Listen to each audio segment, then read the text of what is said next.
European literature, all the way from 10th century to 15th century, is remarkable.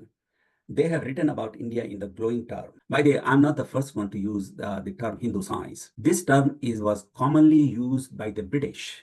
People have written about a visit of Pythagoras to India uh, for almost 2000 years. Even in the European literature or Egyptian literature or even the Greek literature is mentioning that. So how can you ignore? What do we do in science? We study the creation, and the plastic surgery, the process is defined in Sushrut and in such a great detail. My perspective, every generation must compile the knowledge of the previous generation, improve upon it, and pass it to the following generation. Otherwise, that knowledge will disappear. The two greatest philosophers this country ever produced, what would be those two names? It will be Emerson and it will be Henry Thoreau. Just when you study the founding fathers of America, if you read their books, they have written about Hinduism.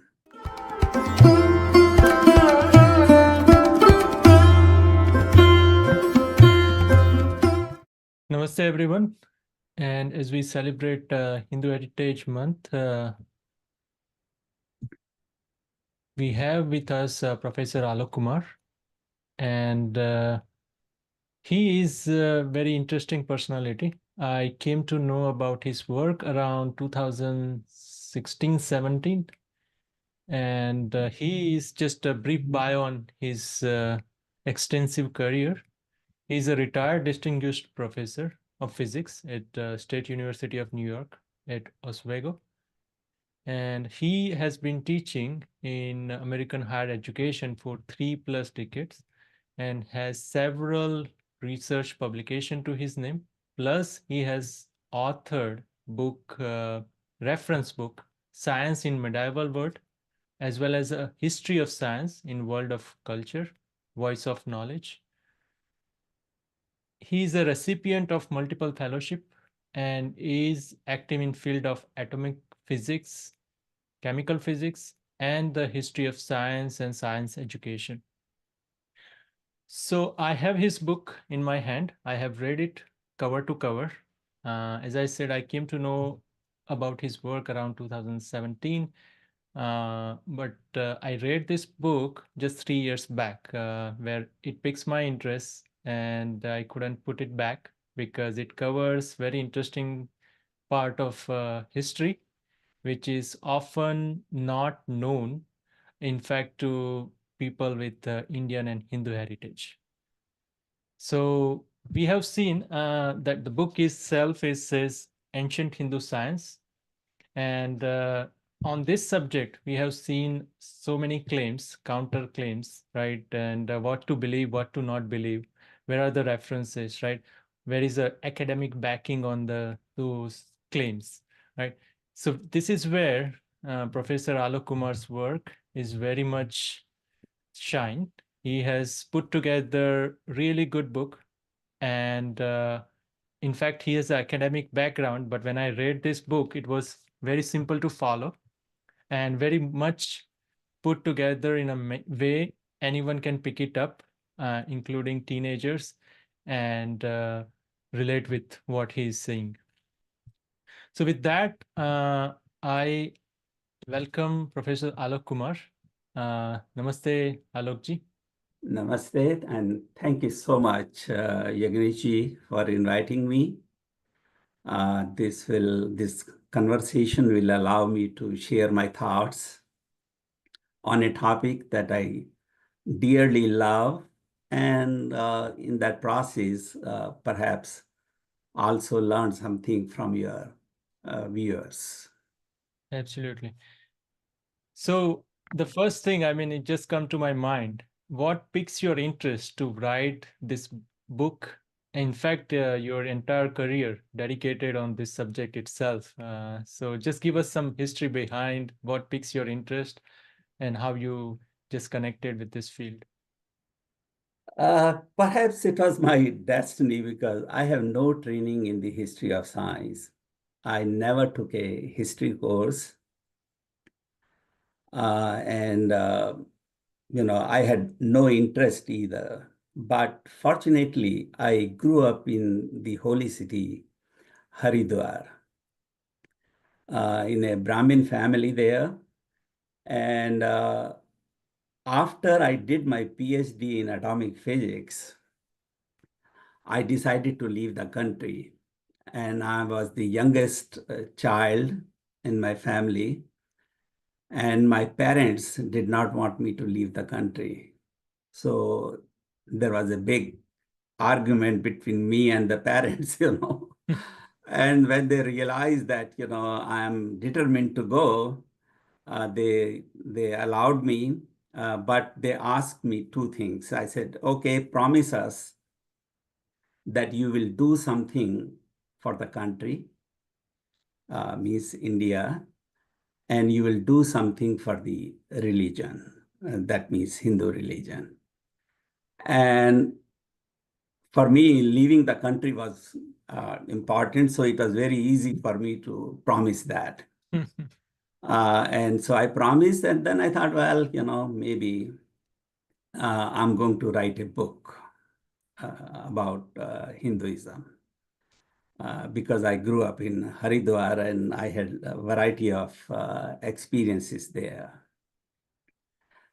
As a child, I was told that India had a prime past.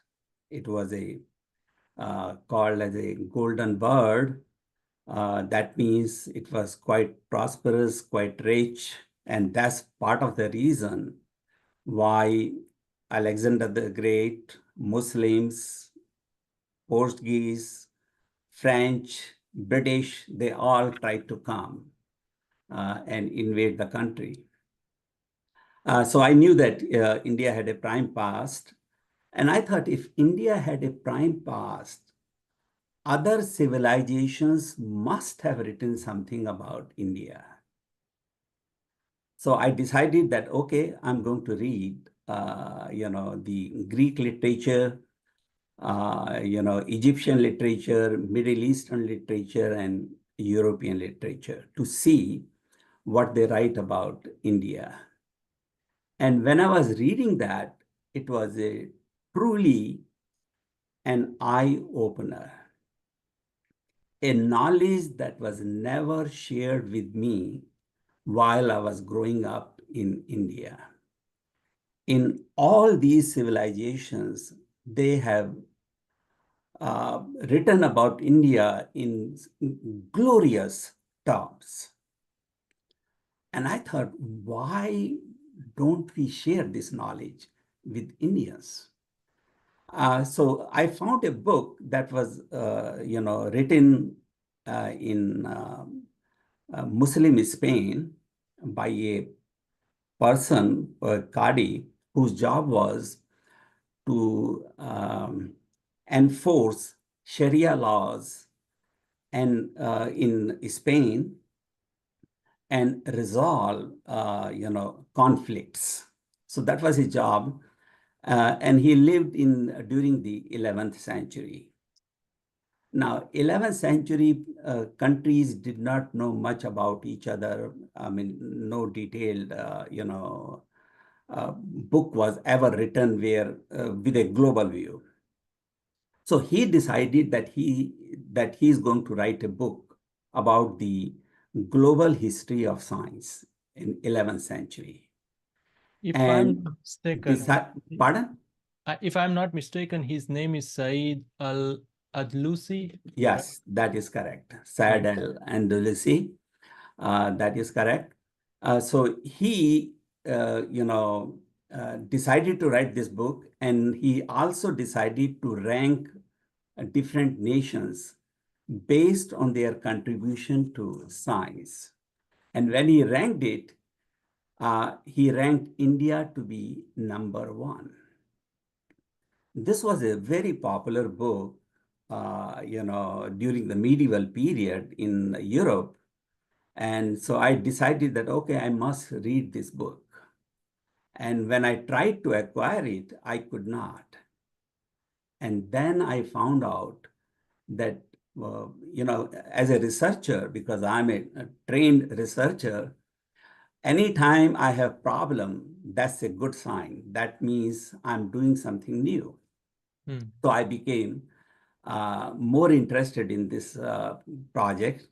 And after I spent a lot of time, I found out that there is one copy in Turkey, another copy in Dublin, and the third copy, I'm forgetting perhaps in Baghdad, but it was in Iraq. I forget the name of the city right now.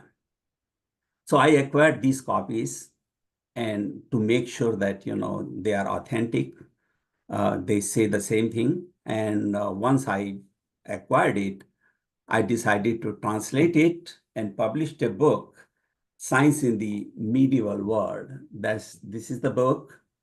And this book uh, is based on that 11th century book, and it did extremely well. uh, I mean, you go to Frankfurt or Berlin or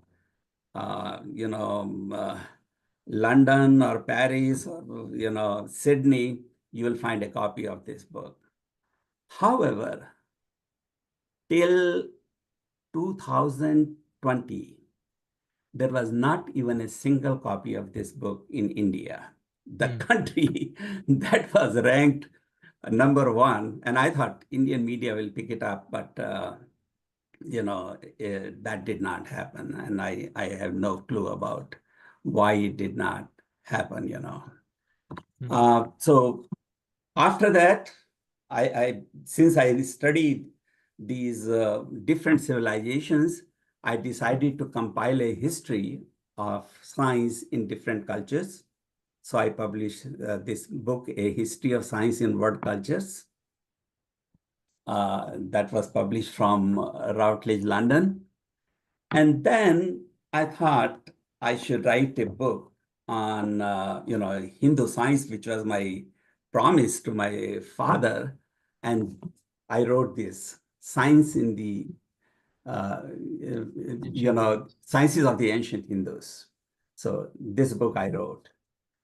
But the biggest complaint I received when I wrote that book, that is too heavy Mm. and too bulky. People cannot read it while they are, lying in bed, and all sort of complaints I received.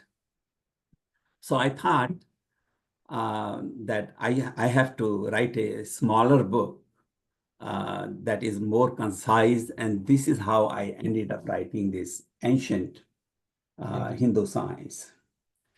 Now, this book did so well. It was published from America. Within a few months, Jacko Publication in India decided to publish it. And later on, Springer Nature, the publisher that publishes Scientific American or Nature magazine, they have published it. So right now, Springer Nature is publishing it. And it's interesting how the price is, it changes from country to country. The Springer Nature book is, I think, 55 or $65, but the one from India is $15 or even $10. So the one you have in your hands, Yeah. that's published in India. Yeah, I think because of the background, it may not see clear, but yeah, it is. Looks like, yeah, I picked it yeah. from India. So, So that's the story behind, how I worked. And I had no training yet, when I started reading it and I became interested. Slowly my interest picked up, and I ended up writing 4 books, and a few more are about to come. oh, very nice. Yeah. So it's like looks like you are rediscovering what is known in 11th century by the world, right? And bringing to the attention. Because in the popular culture, if you just one go by what is being taught, right, there is a age called Enlightened Age, right? From Europe in 18th century, and that's where the science started, and everything is written from there on, right? Nothing much. If there is a reference, it's sparse reference here and there, right?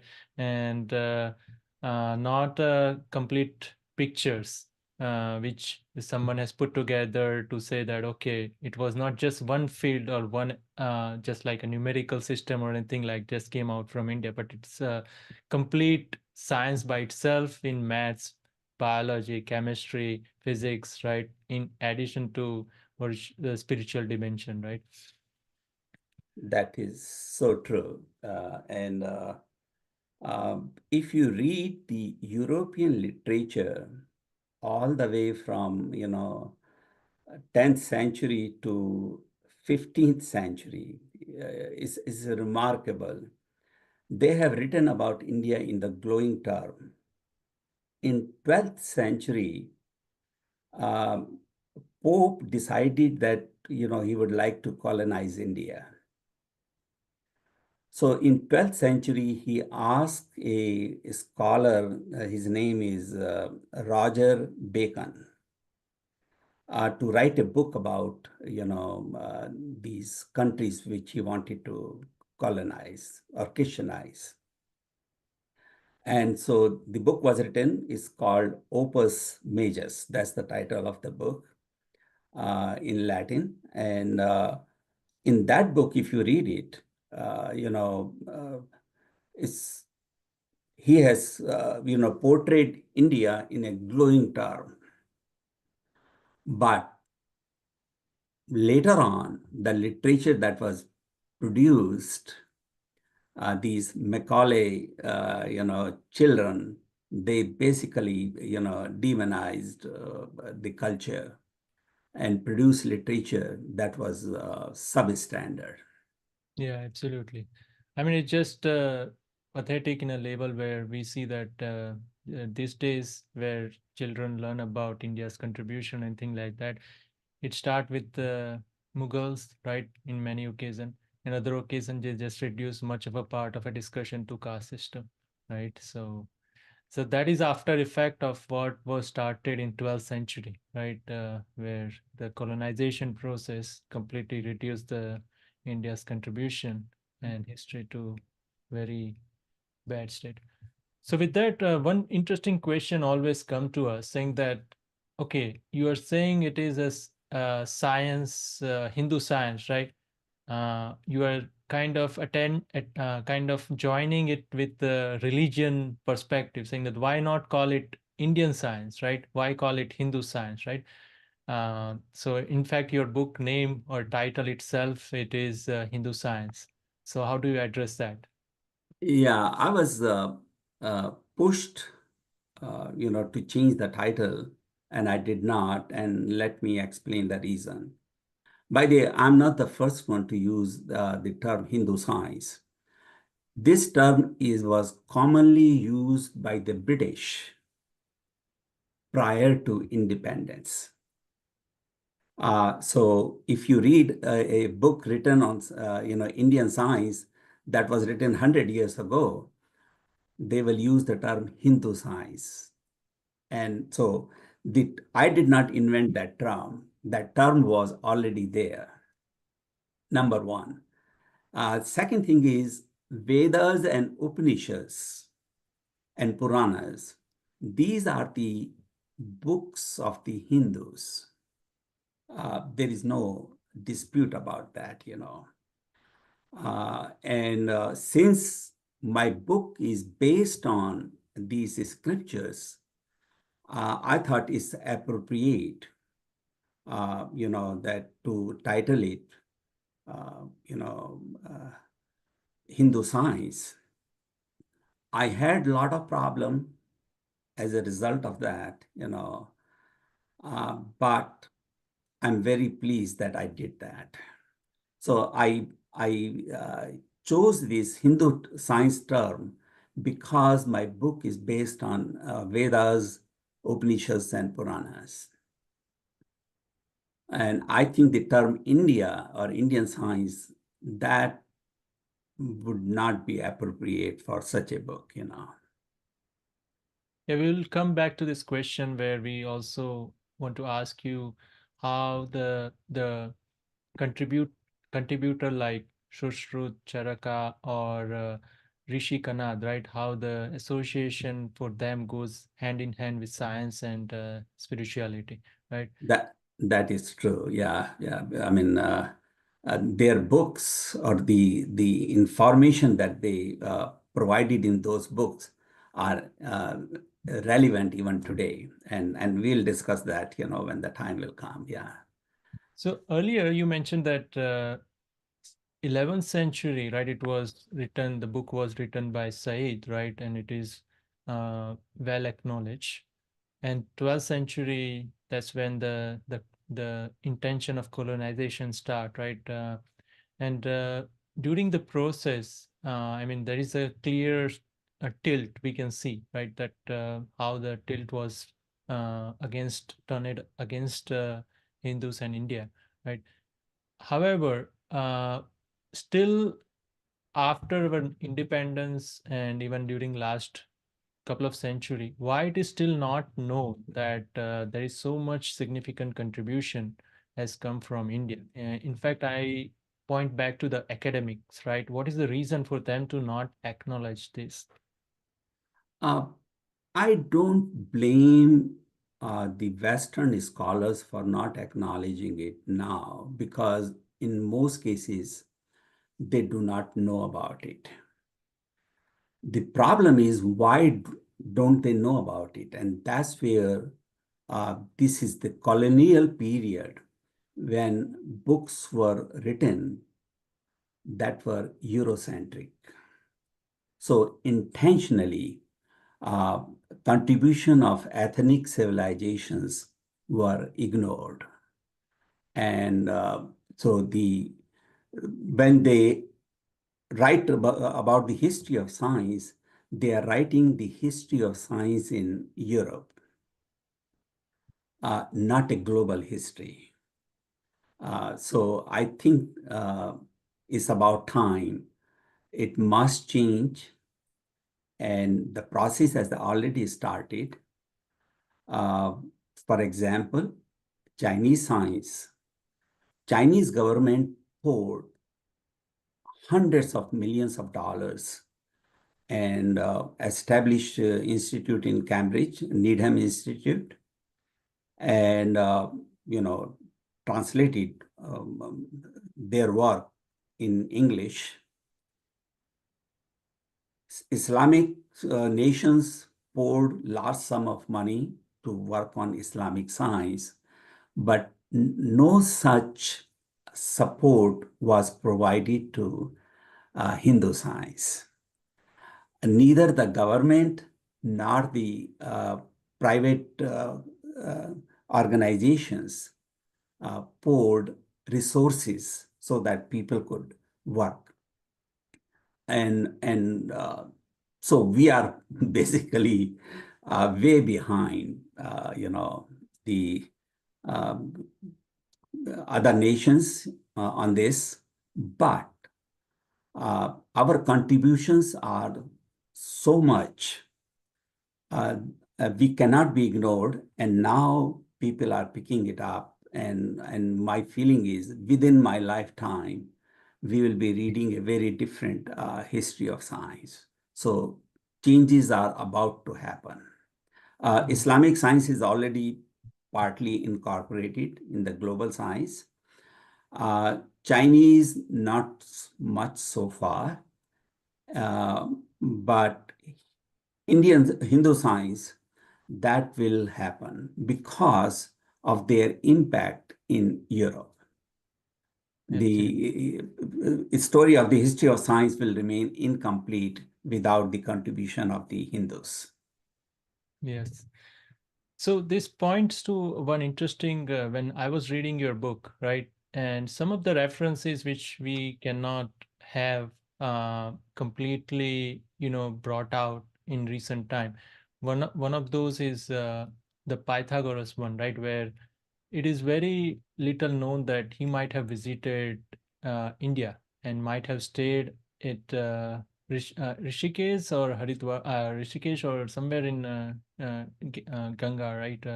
That area, and learn for long, and then he went back and in Europe, and then he started his school.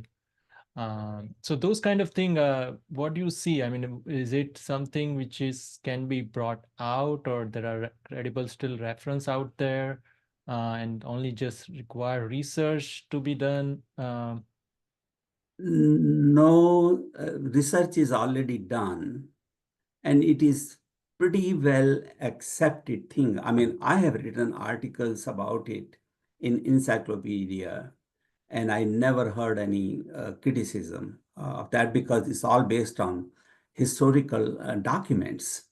Uh, People have written about visit of Pythagoras to India uh, for almost 2000 years. Even in the European literature or Egyptian literature or even the Greek literature is mentioning that. So how can you ignore? And another thing is uh, the treatment that Pythagoras received in Greece. First, he was a strict vegetarian. Greeks were not vegetarian. Second, he did not believe in writing books. So there is no written books of Pythagoras because he believed in orality. That's standard, Indian practice. Tradition, right? He did not stay in one place. He kept on moving from place to place. He believed in transmigration of soul, reincarnation. The only civilization where reincarnation is a central, that's the Hindus. So there are so many similarities between what Pythagoras said and the Indian civilization that it is very it's not difficult to find some connection between the two. And historical documents like Voltaire. Voltaire has written about it in France. You know, Clement of Alexandria has written about it in Egypt. Uh, you know, uh, Even, it's interesting that, uh, Karl Marx has written something about that, and I'll come to that, um, you know, uh, not only about Pythagoras, but Democritus. Yes. Democritus, the guy who came up with the concept of atom. Karl Marx has written that he perhaps went to India Mm. to learn it. I mean, people on the left in India, they say that history, is useless. They but their own leader, Karl Marx, he wrote a book on or his doctoral thesis was on Lucretius, which is basically history of science. Very interesting. Very interesting. Yeah, So you were referring about atom, and it is apt to mention the work of Rishi Kanath, right? And his Vaisheshika Sutra. In that's fact, right. it is amazing. So we are just going to discuss few of those which you have mentioned in your book, and he's one of them, where his Vaisheshika Sutra work is amazing, and where he discuss about atom and forces of gravity and tides and stuff, right? So this is where I think could you elaborate how he, I mean, in your work, when you look at this kind of work from ancient guy who is just living there and writing and also attributing everything to his spiritual knowledge as well, right? Could you elaborate this framework where how these ancient people are doing both work at the same time? There was no confrontation or demarcation between science and spirituality in among the Hindus. Uh, uh, Among the Hindus, the central goal of all Hindus is to achieve moksha, liberation from the cycle of birth and death. And in Chandogya Upanishad, Narada, he wanted to know the ultimate knowledge that can give us moksha. So he went to Sanat Kumara, another realized person, and said that, can you teach me how to, the ultimate knowledge? And he said, what do you know already so that I can decide what to teach you? And in his list that Narada provided, he talked about mathematics, science, astronomy. So these were the disciplines that were considered to be relevant for, or for moksha. So that was the mindset of the Hindus. So you could achieve moksha through science, you could achieve moksha through music, you could achieve moksha through dance. So all these sciences and fine arts were bound to prosper in India or among the Hindus, and that's what happened. Um, you know, uh, when Aryabhatta wrote his book on mathematics and astronomy, he has written in his book that if you can master this knowledge, you can achieve moksha. When in Vaisheshika Sutra, Kannada has written something similar.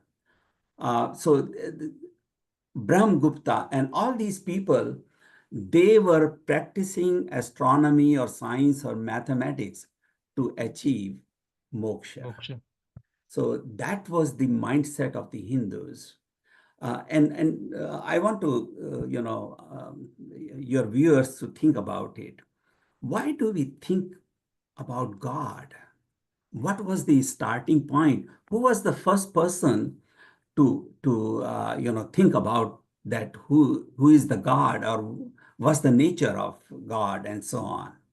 When you think about it, the first point is you can learn about the creator only through by learning the creation. So first you master the creation, and that can lead you to the creator. What do we do in science? We study the creation. And I have a statement from Albert Einstein, which he wrote in New York Times Magazine in 1930. And let me share it with you, and I think your viewers will appreciate it. Uh, a contemporary has said, not unjustly, that in this materialistic age of ours, the serious scientific workers are the only profoundly religious people. Hmm. So this is what Einstein is saying. For some reason, there is a misconception in the society that science and religion, they are in conflict. That's not the case. Newton was highly religious, and so was, so many other scientists. And you learn about the creator only through creation. That's Yeah. the only way. So the way you are describing, right? So in their mind, I mean, in their age, of course, there was no secular subject or subject they can learn and then survive as a livelihood, right? But it is there, it is combined, right? There is nothing spiritual, there is nothing secular, but it's combined thing which they pick it up in a hope that it will reach or give them moksha eventually. That's right. And they practice astronomy, music, dance. Like Ravi Shankar, he did not allow people to smoke during his concerts because to him, it was he was praying the God. He was worshiping during that time.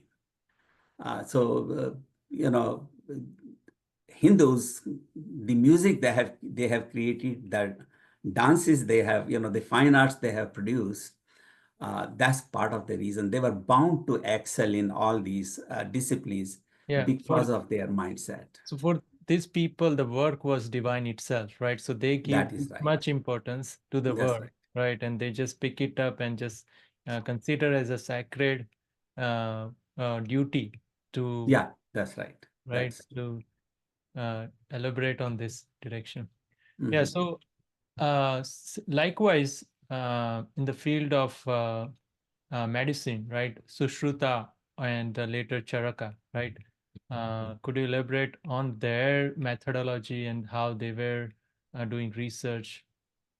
Yeah. I mean, uh, Charaka, Charaka was his work was on internal medicine, while Sushruta work was on surgery, and both uh, were quite good. In fact, there is a very popular story. One of the disciple of Charaka, when he learned enough, he wanted to start his own practice. So he went to his teacher to say that, okay, I think I can start practicing now. So do you want to take any test? Because, gurus, uh, they had to allow the disciples. So he said, okay, go and look for a plant that is totally, has no medical use. So he walked around and he could not find a plant. So he was really disappointed. He thought, oh God, I'm going to fail this exam because I cannot find a plant that has no medical benefit. So he came back and said that, I cannot find a plant. He said, okay, if you have succeeded, now you can start the practice. So they studied the plant life to this extent. Uh, Shushita, the cataract operation he was performing all different kind of surgical process, including plastic surgery.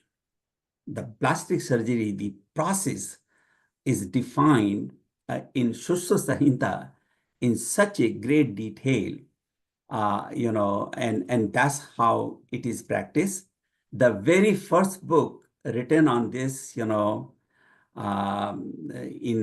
London, or the very first article written about it in London, it says that it's an ancient practice of India. The first book that was written in London on this about 200 years ago, it says that it's an ancient knowledge of India.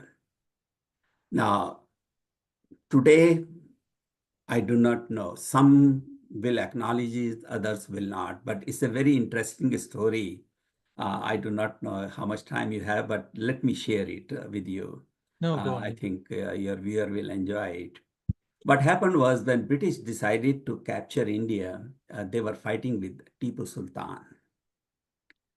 So British, they had a problem, in transportation because they did not want, Britishers to go move from one place to another.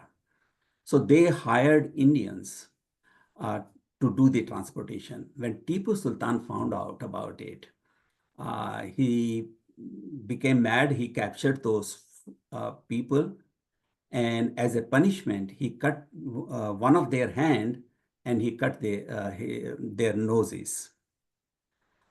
So British decided to keep these employees, and kept on paying it. But after 1 year, they found out that one employee, he got his nose back. And they were totally surprised because among the British, it was not possible. So then, this army officer wrote a letter to a magazine in London, and that was the very first documentation that Indians have this practice, which was performed by uh, Kumar, I do not know, that's a term, if you know, is basically people who make clay pots, Hmm. basically means scheduled caste. So this plastic surgery was performed by people who were, from the scheduled caste.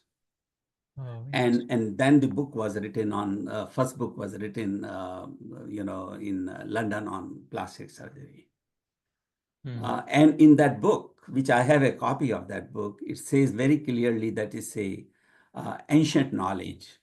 It's not a new knowledge in India.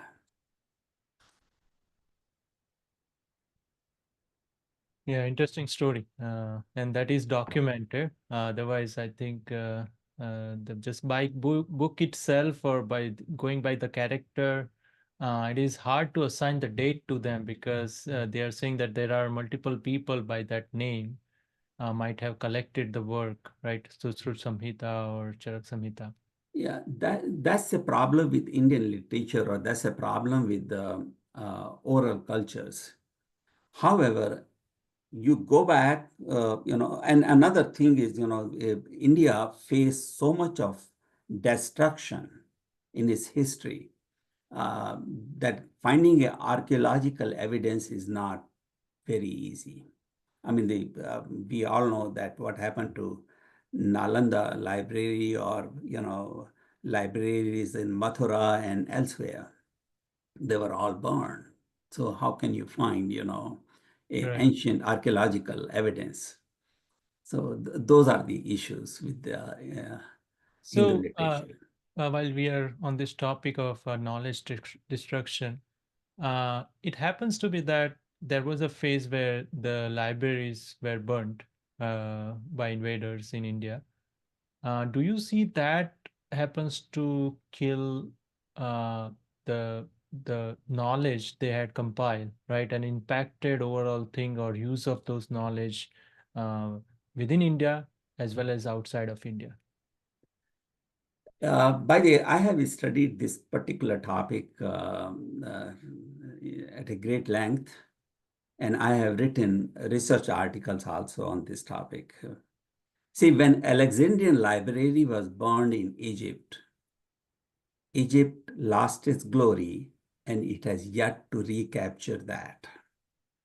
Mm. Egypt was a great civilization at one time, but after the burning of Alexandrian library, the decline was is continuous there, and Egypt has not recaptured its glory. In India, because of the oral culture, once the libraries were burned, some of it were reproduced, or to a great extent. And so when Vedas or Upanishads or Puranas, they were written in poetry form, and they were memorized. There is a very famous movie by the Fahrenheit 481, if I'm not wrong. That's the title of the movie. It's a Hollywood movie. It is based on that oral culture. It's based on this, historical fact that libraries were burned in India and they were reproduced. So that's what is shown in this movie. It's a very famous movie. Ray Bradbury, I think that's the name of the author who became famous with that book. And there is a movie about it. Right. So in India, the damage was not as much. Our problem was even the people were killed, not only the books were burned. And so that, created another situation. Yeah, that is another topic to discuss for some other day.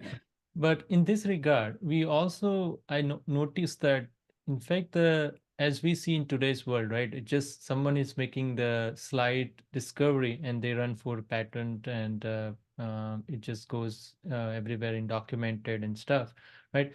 Versus with Indian science, Hindu science, we see that people in fact don't want to align. In fact, many of this scripture or many of these texts They have written this, I am just compiling the work which is contemporary in my time. It is not my work, right? So he's very much first in a line to not put his name behind this work, right? We have seen this. Is it quite common? I mean, in your research, do you see that that has extensively done by all these contributors? That is so true. In India, see, knowledge is divine. And if knowledge is divine, how can I labelize that this is my knowledge?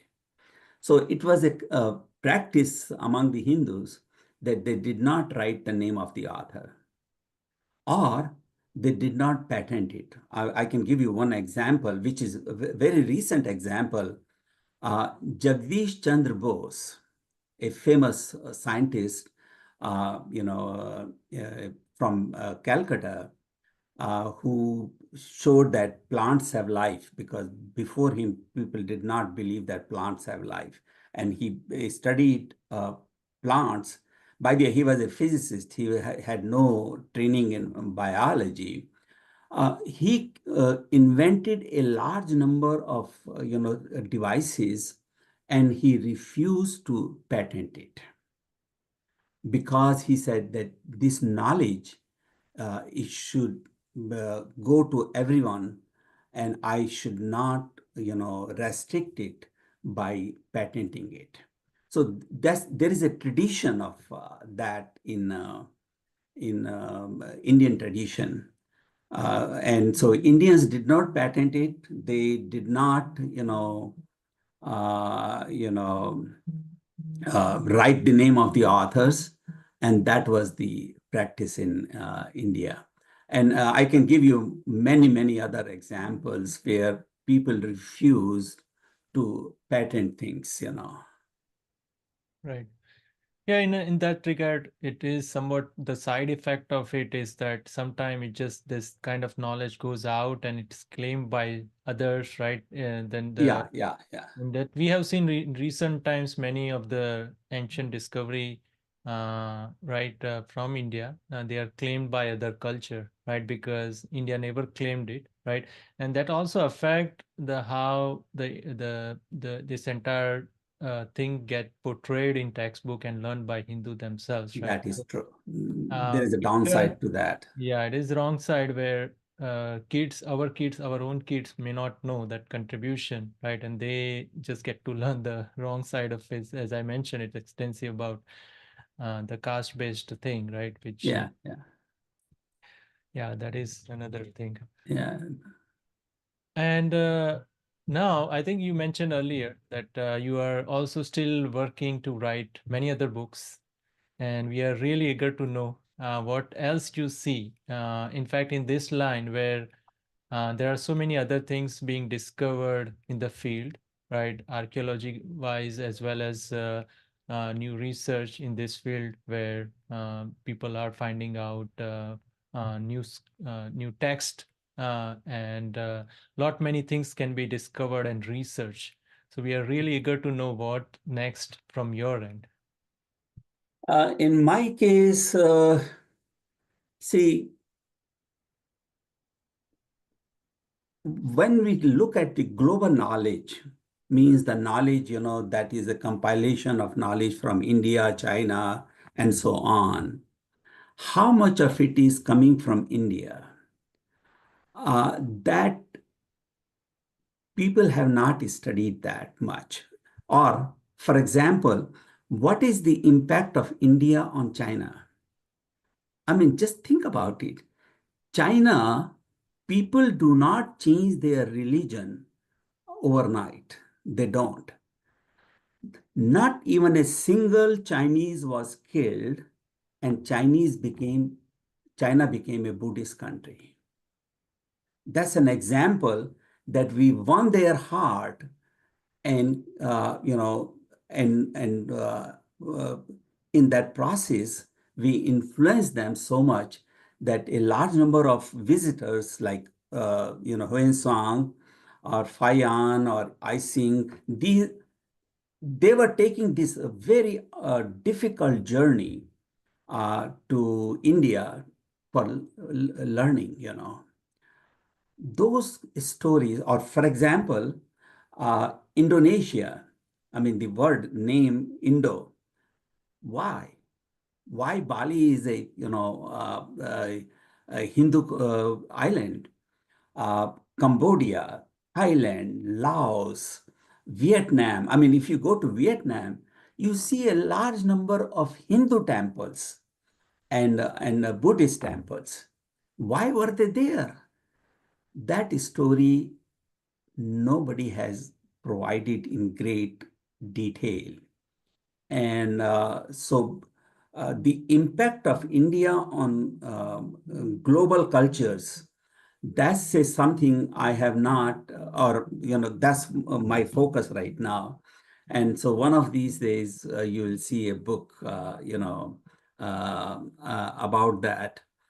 And that's what I'm working on. The how the Hindu literature uh, you know captured the mindset of Europeans and Chinese and Middle Eastern. I mean, if you see the Middle East, if you see the Islamic philosophers, a large number of them have written about India in a glowing terms.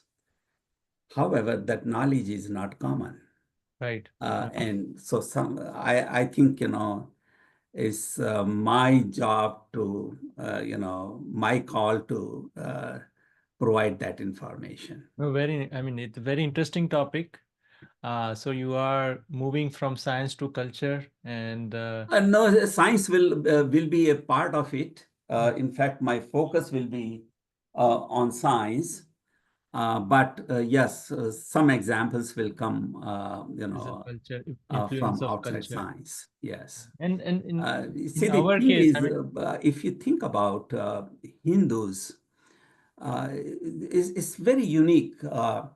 Hindu morality, it does not demarcate Hindus versus non-Hindus. absolutely. Like they will never say that, okay, we can speak truth, but if you are a Hindu, you can lie once in a while and you will still go to heaven. No, you will not see that. Or when they pray, they say everyone should be sarve bhavantu sukhine, sarve santu niramaya. So they are talking about everyone, not just Hindus. So that there is by nature, we have been very global. And I think that message, where religion is dividing us rather than uniting us, that has to go away. That has to Absolutely. disappear. And I Absolutely. think, we can play as a Hindu, we can play a role in that and bring the global community together, a community that is more cohesive. Absolutely. And that's my next project, and I hope I can complete it Abs- in the coming years. Yes, we will be eagerly waiting for that. Uh, I think we have last question here before we move on and get the question from audience. So while we are discussing here about research, right? What opportunity exists for, let's say, second generation Hindus who have no knowledge about this, but they want to, let's say, just as a part of they want to do research in this field, right? Could you mention some area or some avenue, right, where they could engage, and how could they engage? Oh, by the way, it's a basically an open field. Uh, there is very little research done. I mean, even for example, I mean, just when you study the founding fathers of America, if you read their books, they have written about Hinduism. The founding fathers, how many of us know about it? You know, and they have written it in glowing terms. And so we have not done, uh, you know, uh, is the, I think there is so much to be done. It's basically an interest, you know. If somebody is interested in science, there are so many fields, you know, one can study. And the problem is, once you get stuck, we don't have many experts to lead you, to guide you. And that's the problem. So right now in academia, we need a few more experts, and so that we can guide young generation. And in my view, by the way, it is our uh, you know duty to guide the young generation, because otherwise this knowledge will disappear. So from my perspective, every generation must compile the knowledge of the previous generation, improve upon it, and pass it to the following generation. Otherwise, that knowledge will disappear. And one very simple example of that is, I mean, we all love the food cooked by our mother, you know, but how many of us learned those recipes from mother? Once mother is not going to be there forever, once mother is gone, and there goes all those recipes, and all we do is we have a recollection of those food and those memories, and we miss it. So the same way, our knowledge, will disappear for good, and that will not be a good thing. So we have to start doing research. But I think the problem is resources. We do not have many courses on Universities. Hindu sciences, or for that matter, other than religion, not much about India and Hindus.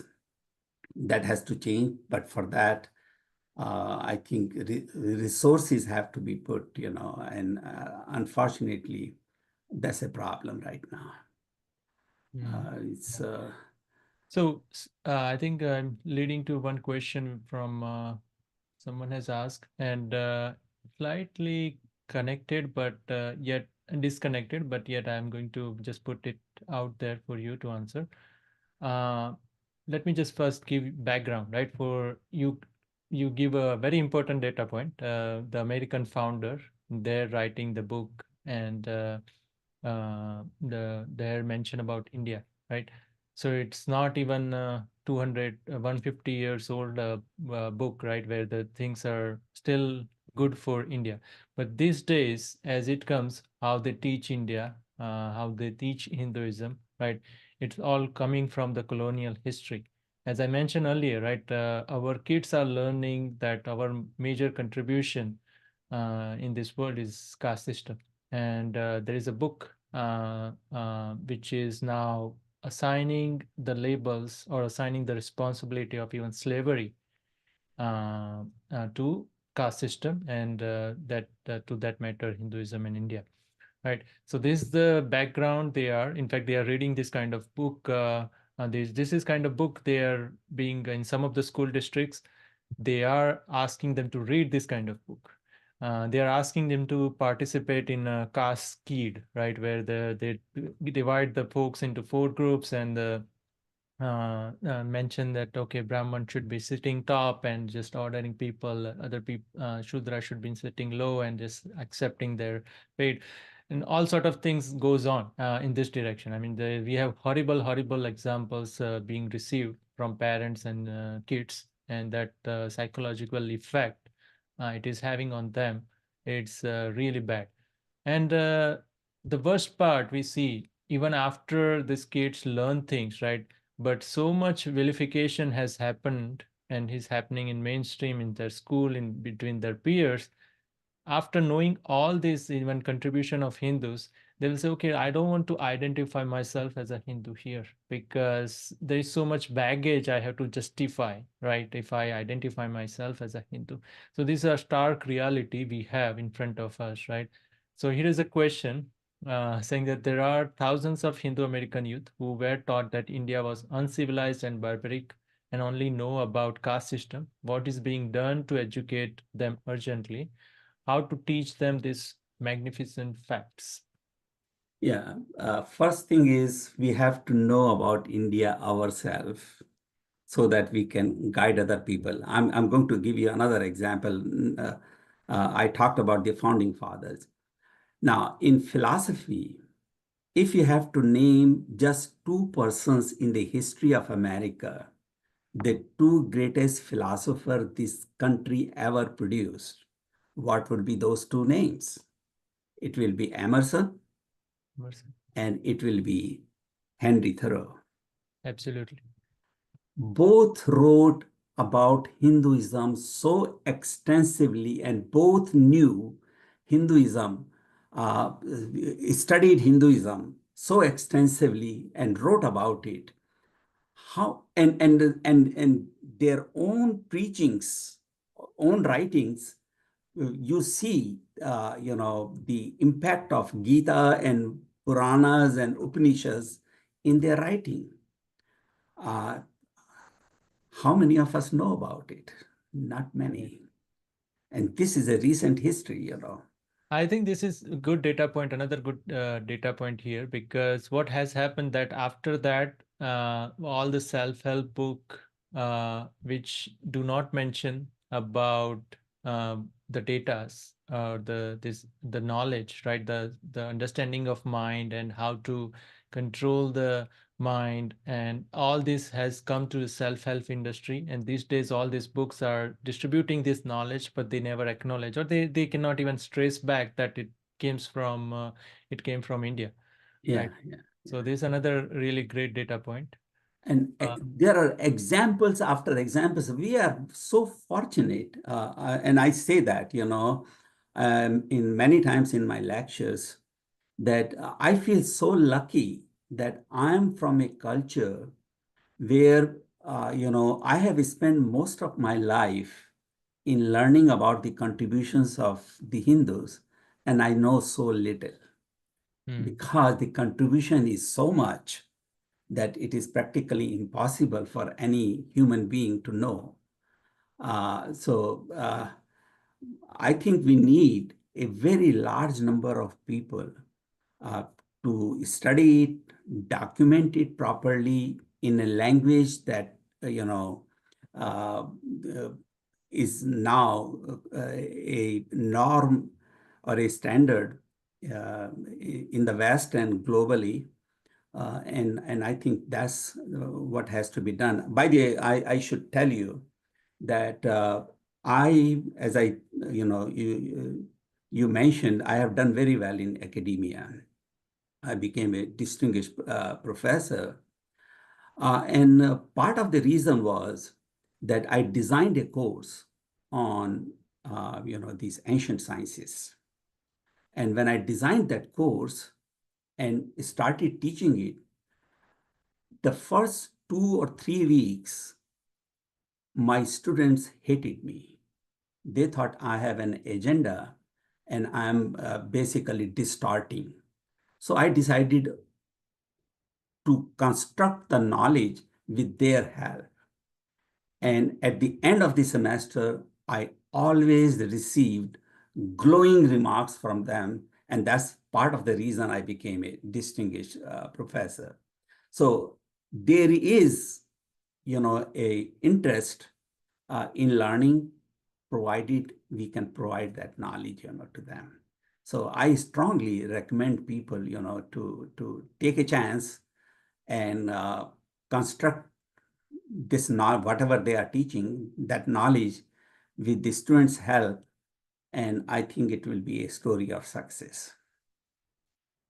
All right. So with that, we can close this. And I just again say that this is very easy way. Just buy this book if you haven't seen. As I mentioned earlier, that the Ancient Hindu Science book by Professor Alok Kumar is very easy read. Even teenager can pick it up and read it. So that is very easy avenue. We'll continue to host him. He has a wealth of knowledge, and we really like to distribute through our platform. So, Dhanyavad, Professor Alok Kumar, Yeah. and really great you came here and shared your time with us. Yeah. Thank you so much, Ignesh, for inviting me. It was such a pleasure. And if anybody, your viewers, if they want to contact me, they should feel free to contact me. And my all they have to do is type my name on Google, and I think they'll get my address and everything, you know. And I would be delighted to share whatever I know. And again, thank you so much for inviting me. It was such a pleasure. Yes, same here. Dhanyavad.